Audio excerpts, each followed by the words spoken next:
자, 미나상 콘방와 K짱 데스. 여러분 안녕하세요. 저는 K짱입니다.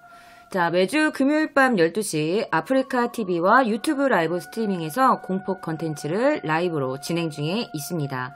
저를 처음 보시는 분은 구독 버튼과 좋아요 그리고 힘나는 댓글 달아주신다면 저에게 큰 힘이 됩니다. 더 유익하고 무서운 컨텐츠 열심히 제작할게요. 자, 사실 여러분들이 아시는 분들은 아시겠지만 저는 지금 현재 한국 본가에 와 있습니다. 그래서 지금 제가 2주 격리 중입니다. 그래서 지금 약간 일주일이 채 아직 안 됐는데요. 지금 격리 중에도 공포 컨텐츠를 기다리시는 분들이 많이 계실 것 같아서 오늘은 이렇게 한국에서 첫 공포 컨텐츠를 진행하게 되었습니다. 자, 오늘은 오랜만에 온 위험한 초대 사건 스토리입니다. 자, 제가 오늘 가지고 온 이야기는요,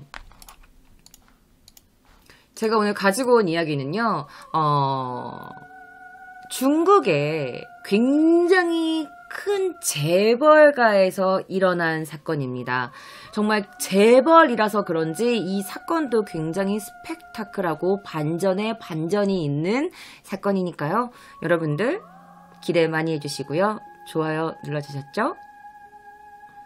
자, 그러면 지금부터 K짱의 위험한 초대 속으로 여러분들을 초대합니다.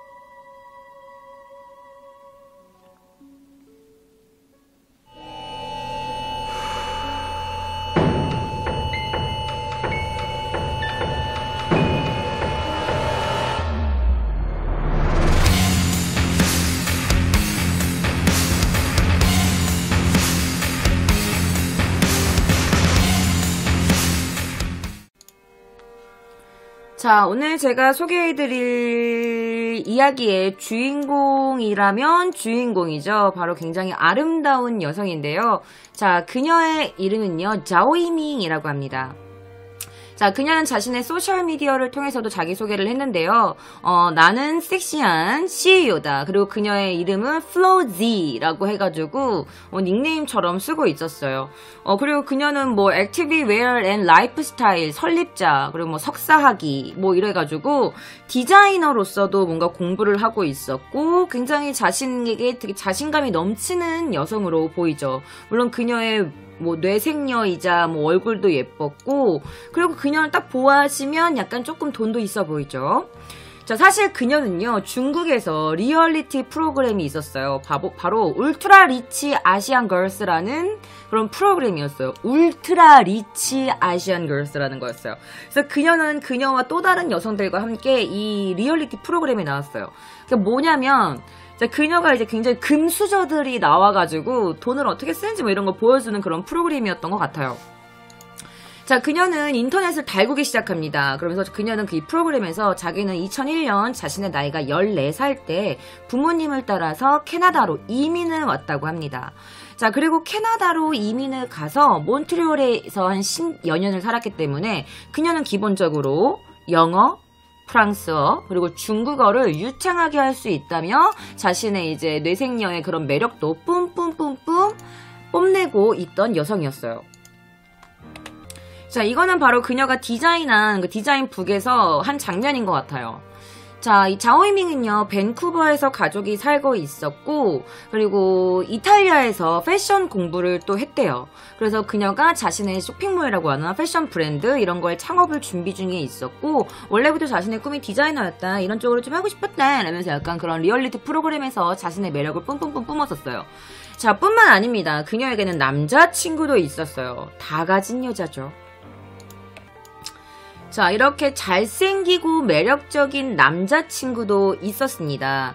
자, 자오이밍이는요, 자신의 SNS에다가 남자친구와 함께 찍은 사진을 막 게재하면서 7년지기 친구와의 연애가 최고다! 라면서 이렇게 행복한 러브를 하고 있는 모습도 보여줬습니다. 보시면 남자친구 팔에 이렇게 좀 이렇게 금시계도 있고, 뭐 푸켓 같은 이런 데 놀러 간 것 같고, 차도 보니까 굉장히 좋고, 이 비행기인지 뭔지 모르겠는데, 뭐 전식인지, 뭐 퍼스트 클래스인지 모르겠는데, 어쨌든 뭐 이렇게 뭔가 돈 재벌 느낌이 뿜뿜뿜 풍기는 그들이죠. 자, 어린 시절 부모님 월급이 얼마 정도였냐라는 묻는 질문에 중국 일반인들과 마찬가지로 한 달에 한 100위안? 남짓한, 그니까 이게 중국 돈이라서 내가 잘 모르겠는데, 100위안, 얼마 정도인지 모르겠어. 그래서 한 달에 100위안이면 어느 정도인지 모르겠는데 고액이라고 하더라고요. 근데 이게 내가 좀 번역기를 돌려갖고 와가지고 잘 모르겠는데 어쨌든 이 정도 됐대. 근데 그게 굉장히 고액이라고 하더라고요. 그래서 그래서 자기가 이렇게 말해. 그래서 아니 그냥 저는 부모님의 가르침이 있었어요. 그래서 저는 사업을 할 때는 과감하게 시도해야 한다. 이런 교육을 받고 자랐기 때문에 저는 제 이름을 내건 패션 브랜드를 창업해서 운영하기로 결정했어요. 라면서 그런 부모님이 100만 위안. 그래, 100만 위안. 100만 위안이겠지. 100위안이면 아니지. 100만 위안이겠죠. 100만 위안이면은 어느 정도 되죠? 한국 돈으로? 1억 7천.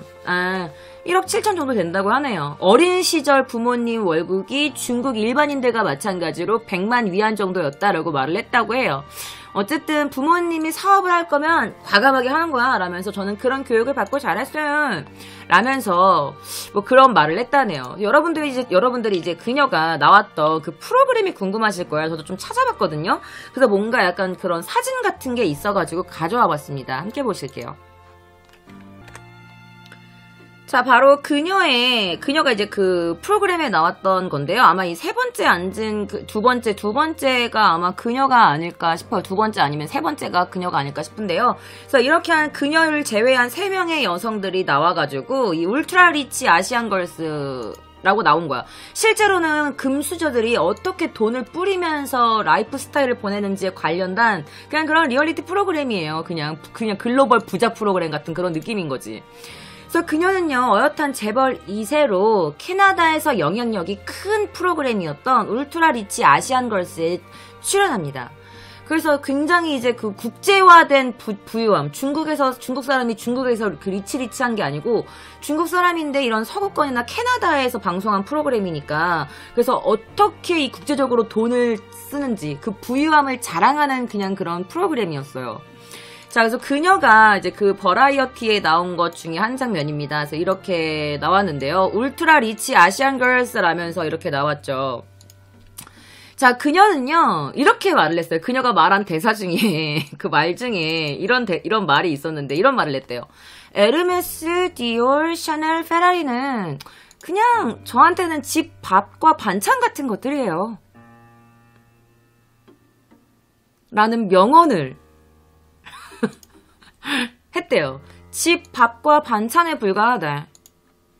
자, 자오밍은요, 이 또 다른 3명의 다른 주인공들과 람보르기니, 고가의 대저택, 최대 카지노, VCA 목걸이, 80만 위안어치를 구매하고, 그리고 400만 위안의 피아노를 구입하면서, 400만 위안을 하면서, 이 정도면 그렇게 비싼 것도 아니네요. 좀 싼 편이네요. 라면서 구입을 했대요. 이 정도면 그렇게 비싼 것도 아니다. 라면서. 400만 위안. 자, 그러면서 에르메스와 중국 전역에 단 2개뿐이었던 한정판 샤넬백을 구입하거나 그리고 자신만의 전용기, 자신만의 비행기와 뿐만 아니라 자신의 섬에 친구를 초대합니다. 자, 그러면서 인터뷰 내내 명품에 대해서 이렇게 말해요. 저의 도우미 월급이요? 저의 도우미 월급은 로저 비비의 힐 한 켤레 정도?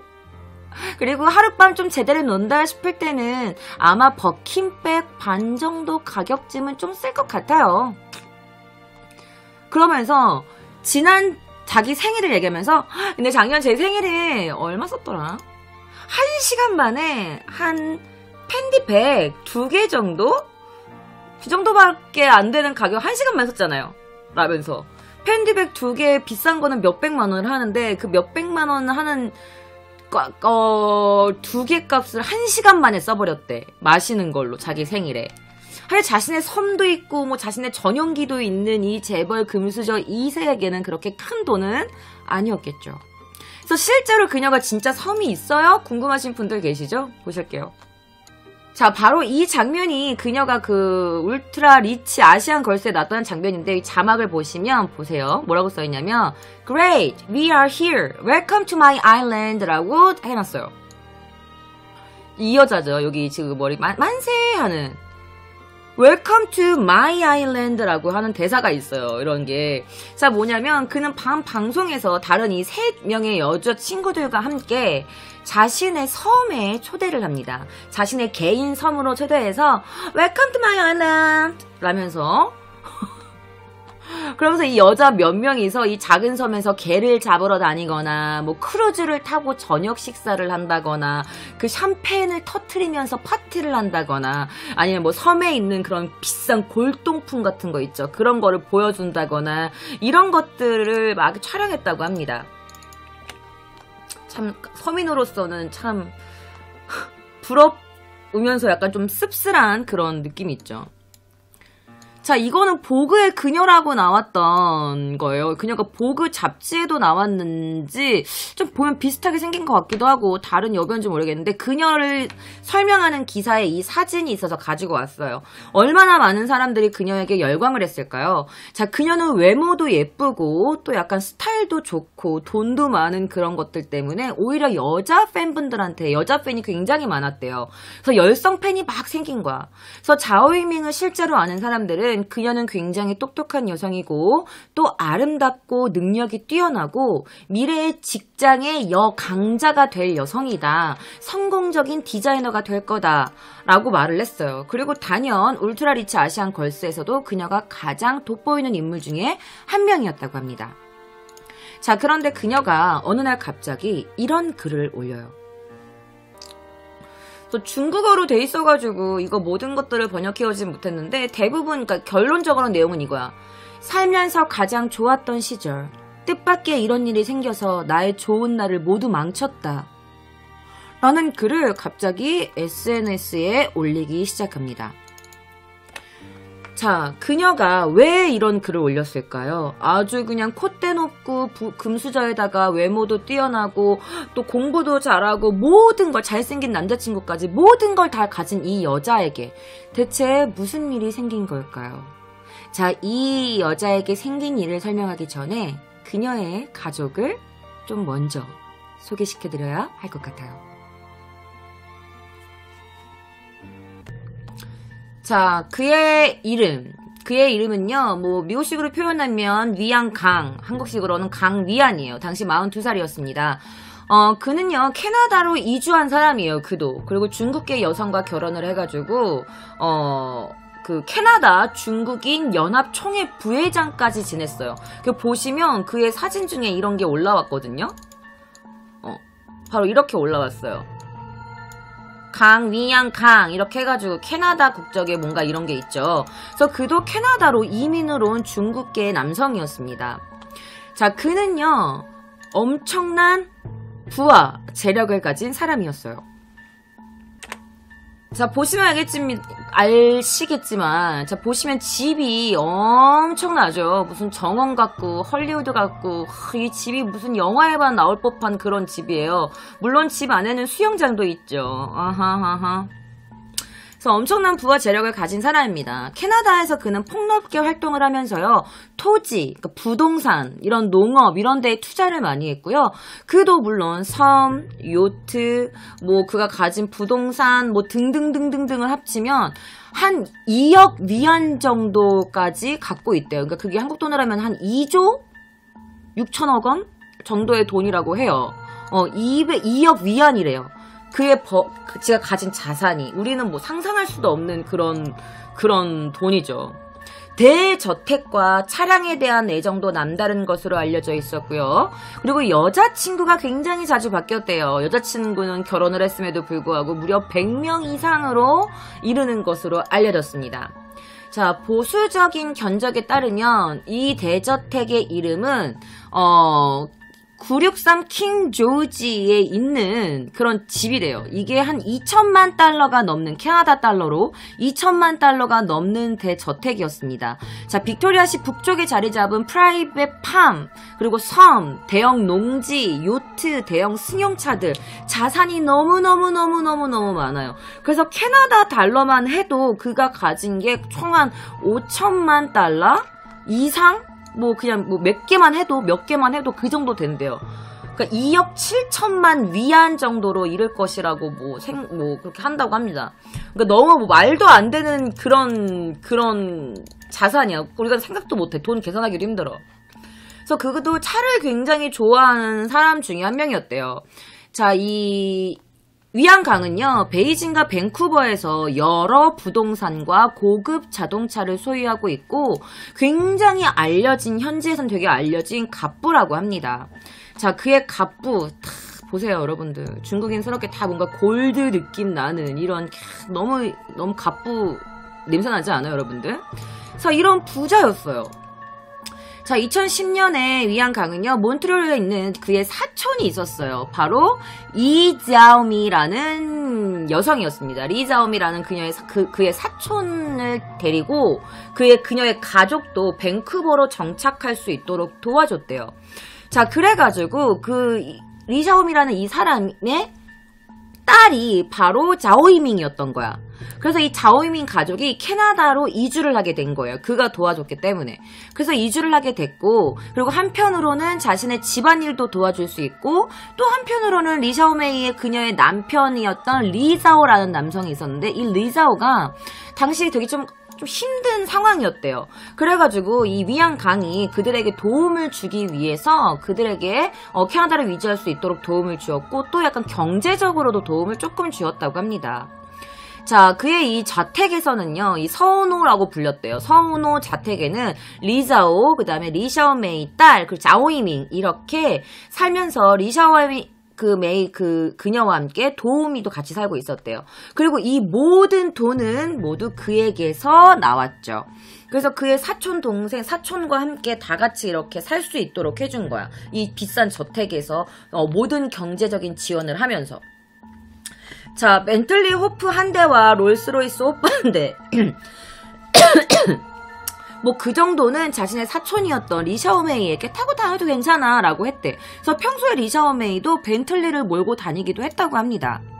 자, 이 강 위안은요, 자오리의 가족을 자비와 의로움으로 굉장히 따뜻하게 대해줬대요.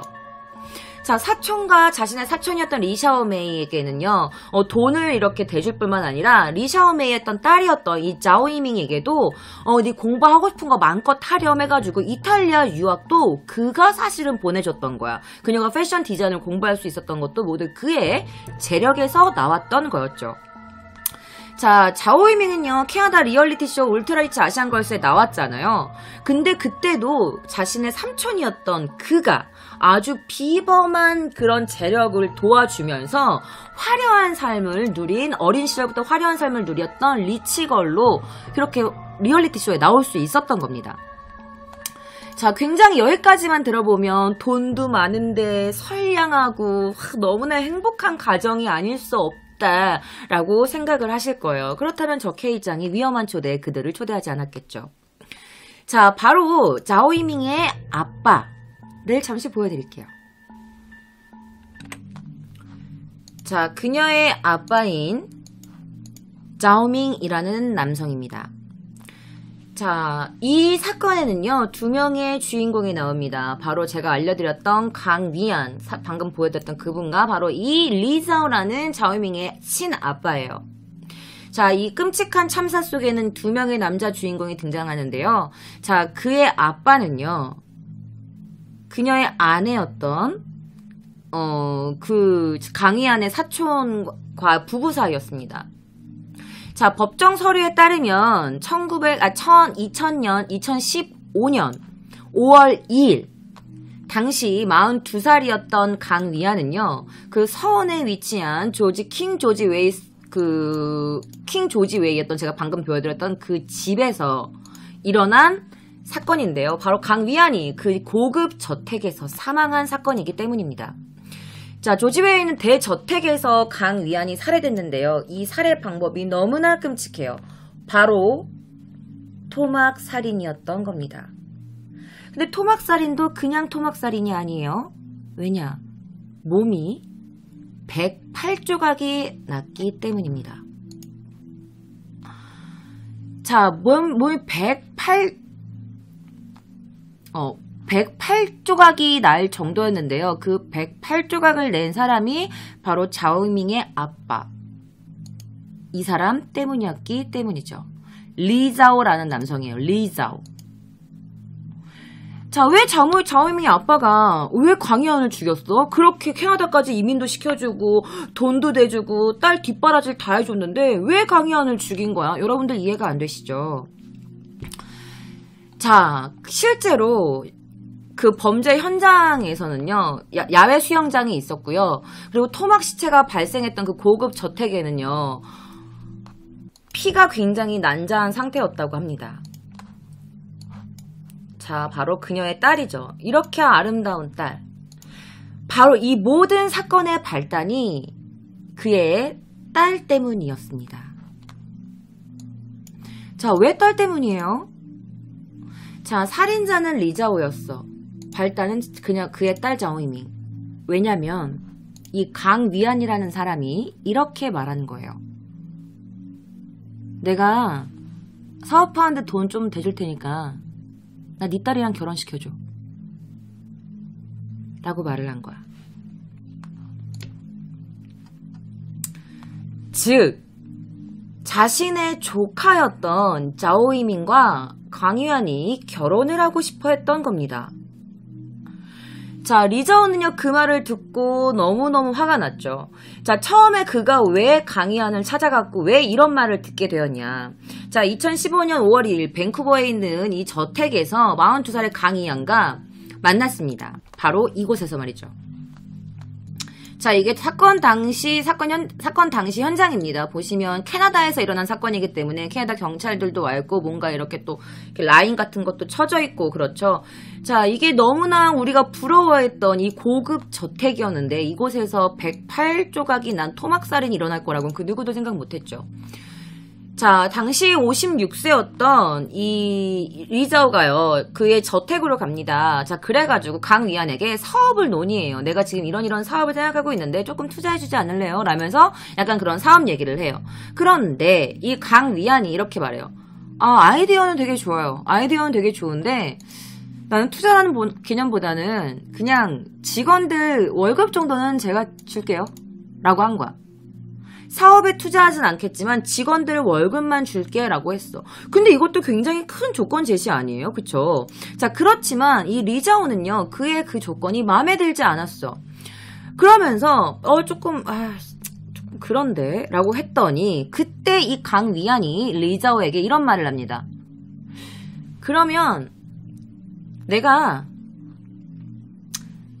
주식의 50% 정도는 투자할게요. 내가 뭐 살게요.